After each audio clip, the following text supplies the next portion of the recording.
देखो जंगल में समीदा नहीं है, बेटा तुम दोनों जाओ और जंगल में जाकर कुछ समीदा लेकर के आओ, लकड़ियां लेकर के आओ। गुरु माता का आदेश मानकर कृष्ण और सुदामा दोनों जाने लगे।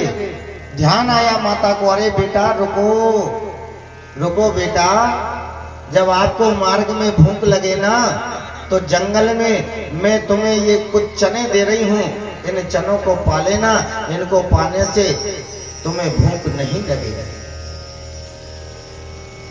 चने की पोटली कन्हैया ने सुदामा को दे दिया। सुदामा ये चने तुम्हारे पास में रख लो, जब जंगल में लकड़ियां लेने चल रहे हैं भूख लगेगी तो फिर दोनों मिल बांट के खाएंगे। इधर चने की चोरी हुई, बुढ़िया माता समाधि से जागी और देखा मेरे चने कोई चोरी करके ले गया, तो बुढ़िया माता को क्रोध आया, अब मैं भोग किसका लगाऊं। हाथ में जल लेके श्राप दे दिया मैया ने, उन चनों को जो कोई भी खाएगा निर्धन हो जाएगा, गरीब हो जाएगा। ये श्राप उन चनों पर लगा हुआ था। और वो चने कहां पहुंच गए थे? सुदामा के पास। आज चने की पोटली लेकर दोनों मित्र जंगल में पहुंचे और जंगल में लकड़ियां बीनने लगे, समिद्रा एकत्रित करने लगे। एक सूखा हुआ वृक्ष देखा और सूखे वृक्ष की ऊपर की डाली पर मेरा कन्हैया चढ़ा और नीचे की डाली पर सुदामा बैठे। अब बिजलियां कड़कने लगी, बादल गरजने लगे और वर्षा होने लगी। कन्हैया ने कहा सुदामा, गुरु माता ने जो चने दिए थे लाओ वो दो, जोर की भूख लगी है। सुदामा ने देखा ये चने तो शापित चने हैं, बुढ़िया मैया का श्राप लगा है। इन चनों को यदि ये त्रिलोकी का नाथ पाएगा तो तीनों लोगों में गरीबी छा जाएगी, देने वाले के पास में ही कुछ नहीं बचेगा, हमारे पास में क्या आएगा। बोलो राधे राधे। सुदामा ने मन में विचार किया, मैं अकेला कन्हैया की नजरों से छिपकर इन चनों को पा लेता हूं। मैं भले ही गरीब हो जाऊं, मैं भले ही निर्धन हो जाऊं, लेकिन तीनों लोगों को खिलाने वाला, देने वाला निर्धन नहीं होना चाहिए। आज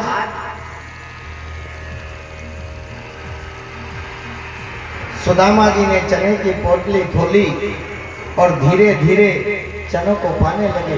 कन्हैया ने आवाज लगाई, लाओ लाओ सुदामा वो चने दो। उस समय सुदामा जी ने कहा, कन्हैया जिस समय में वृक्ष की डाली पर चढ़ रहा था मेरा दुसाला डाली से उलझा और पोटली खुली और चने तो पानी में बह गए। लेकिन धीरे धीरे सुदामा चनों को पा रहे थे और कट कट की आवाज आ रही थी। कठोर वस्तु को यदि चबा चबा के हम पाएंगे तो आवाज तो आएगी ना। कन्हैया को कट कट की आवाज आई। यदि चने पानी में बह गए सुदामा तो ये कटकट की आवाज कहां से आ रही है? सुदामा ने फिर कहा, कन्हैया शीत लहर चल रही है, ठंडी ठंडी वर्षा हो रही है, पानी में भीग गए हैं और सर्दी के कारण मेरे दांत आपस में मिल रहे हैं और दांतों की आवाज आ रही है। अच्छा कहां कन्हैया? कन्हैया सब समझ गए। पृथ्वी पर रहने वाले मनुष्यों के पास क्या बचेगा, तीनों लोगों में क्या बचेगा? इन चनों को अगर सुदामा के साथ मिलकर के मैं पालूंगा। कितना विद्वान ब्राह्मण सुदामा और कितने अच्छे राधे सुदामा। खुद गरीब होना चाहता है, निर्धन होना चाहता है, लेकिन मित्र को गरीब होने नहीं देता। ऐसी मित्रता कहां मिलेगी प्यारे? जंगल से लकड़ियां लेकर के आए। जब आश्रम से विद्या पूर्ण हुई सुदामा अपने गांव चला गया और मैं भी अपने यहाँ आ गया और तब से मैं देख रहा हूँ गरीबी का सामना सुदामा कर रहा है, लेकिन आज तक किसी के सामने सुदामा ने हाथ नहीं फैलाया। सुदामा ने कभी भीख नहीं मांगी और संसार के लोग तो कहते हैं भिखमंगा है, भीख मांगने आ गया है। ध्यान रखना, ब्राह्मण कभी भीख नहीं मांगता। ब्राह्मण पृथ्वी के देवता हैं, इस धरा पर कर्म करके आए हैं और दान लेने का अधिकार परमात्मा ने ब्राह्मण को दिया है। ब्राह्मण कभी भीख नहीं मांगता, ब्राह्मण दान लेता है, कर्म करता है, कर्म की दक्षिणा लेता है। जो लोग ऐसा कहते हैं कि भिखमंगा है, ध्यान रखना वो पाप करते हैं। आज तक कभी कोई ब्राह्मण भीख नहीं मांगता। दान लेना ब्राह्मण का अधिकार, दान देना आप क्षत्रियों का अधिकार। परमात्मा की कृपा से आपको मिला। आज भगवान कृष्ण दान दे रहे हैं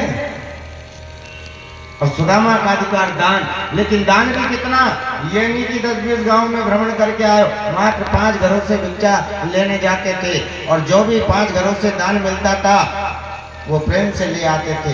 कभी किसी घर से मिल जाता, कभी 5 घर से दान नहीं मिलता।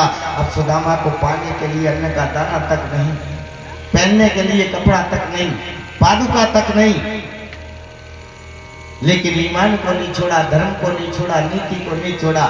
सुदामा की पत्नी दुबली पतली शरीर की एक एक हड्डी दिखती, बाल सफेद हो गए और जिसको भोजन नहीं मिलता।